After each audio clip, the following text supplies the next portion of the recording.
The Virginia Conference started a Refugee Response Team to lead the conference's efforts to share hope with our new neighbors. We are here to educate and connect churches to the heart of Jesus, who also was a refugee. We believe that churches will need to be involved for the long haul. We also believe that you might have many questions about the Afghans that are arriving and how to get involved in assisting them. We hope this video will help your church to be involved in this process. The bulk of the refugees who have arrived after the withdrawal of U.S. troops and the takeover by the Taliban are Afghans who have worked for the U.S. government and their immediate families.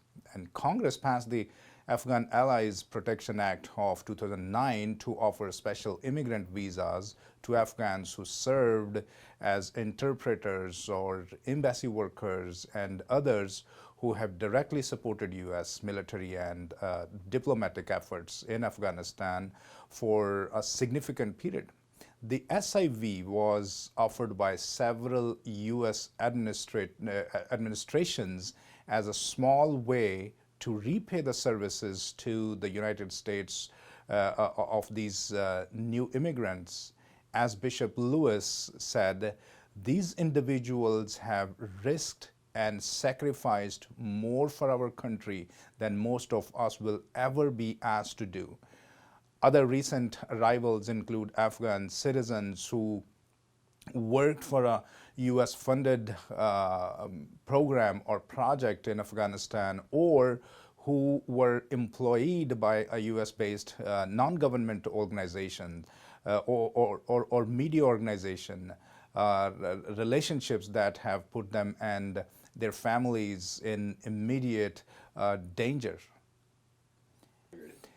Well, the U.S. government has established Operation Allies Welcome to help bring these Afghan immigrants to United States. Afghan immigrants all they face extensive background checks. For many of the SIV recipients, the checks were not completed before they were evacuated from Afghanistan, and the process has continued at U.S. bases overseas in the U.S. And immigrants are also undergoing medical exams, including screening and vaccinations for COVID and other communicable diseases. And once immigrants are leaving these bases, resettlement agencies under contract to the Department of State will work to settle these newcomers into our communities. Well, the needs and the ways that our faith communities can assist these new arrivals will change as the immigrants go through these steps toward resettlement. At present, the Virginia Conference is focused on supporting the efforts of the government to meet the needs of these families. Many of them left Afghanistan with little besides the clothes on their backs. For refugees that have arrived in Virginia, there are 3 bases that are hosting them until they are resettled: Fort Lee, Fort Pickett, and Marine Corps Base Quantico. And we are establishing connections to support the families staging in these the bases. And because Virginians have been so generous, many of the bases were overwhelmed with donations in the early days of the evacuation from Kabul and have stopped accepting in-kind donations.